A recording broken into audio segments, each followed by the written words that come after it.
মহাকাশ গবেষণায় আগ্রহী রায়গঞ্জের স্নেহাংশু। রায়গঞ্জের সারদা বিদ্যা মন্দিরের ছাত্র স্নেহাংশু এবছর সিবিএসই বোর্ডের দশম শ্রেণীর পরীক্ষায় 98% বা 490 নম্বর পেয়েছে।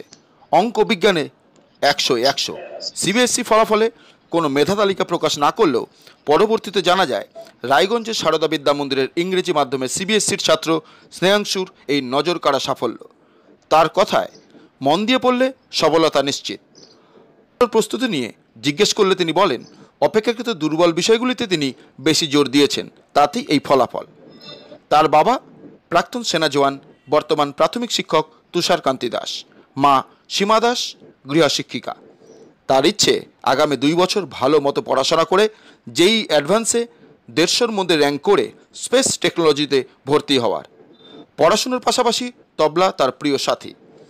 স্নেহাংশুর পাশাপাশি রায়গঞ্জের সারদা বিদ্যা মন্দিরের একঝাঁক পড়ুয়ার দুর্দান্ত ফলাফলে খুশি বিদ্যালয় কর্তৃপক্ষ। রায়গঞ্জ থেকে মনতোষ, নিউজ MTV9। ইংলিশ মিডিয়ামের একজন ছাত্র। আমি এবার সিবিএসই বোর্ডের মাধ্যমিকে 98% পেয়েছি।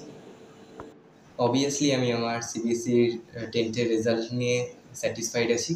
আমি এক্সাম দেওয়ার পর যত মার্কস এক্সপেক্ট করেছিলাম ঠিক সেই রকমই পেয়েছি। তো আমার স্টাডি রুটিনটা খুব সিম্পল ছিল। আমি পরের দিন যা পড়বো সারাদিনে সেটি আগের দিন রাতেই লিখে রেখে দিতাম। উইক সাবজেক্টসকে আমি বেশি প্রায়োরিটি দিতাম, আর যেগুলো স্ট্রং সাবজেক্টস সেটাকে আমি টিউশন বা স্কুলেই কভার করার চেষ্টা করতাম। আমার নেক্সট টার্গেট JEE 2026। আমি ফিউচারে এভিওনিক্স নিয়ে এগিয়ে যেতে চাই আর সেই বিষয়ে রিসার্চ করতে চাই। বাড়িতে আমরা 4 জন, বাবা, মা, দিদি ও আমি। বাবা মা আমার খুবই সাপোর্টিভ, তার সাথে টিউশন টিচার ও স্কুল টিচার্সরাও আমাকে সবসময় সব দিক দিয়ে সবভাবে সাপোর্ট করেছে। পড়াশোনার পাশাপাশি আমি তবলা ও সুইমিংও শিখি, আর খেলার মধ্যে রয়েছে ক্রিকেট ও চেস।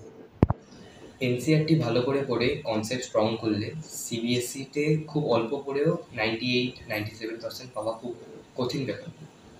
যদি নিজের টার্গেটকে ফিক্স রেখে ঠিকমতোভাবে কনসিস্টেন্টলি পড়াশোনা করলে ইংলিশ বা বেঙ্গলি মিডিয়াম এটা কিছুই ম্যাটার করে না সাকসেসের জন্য। হাইগেট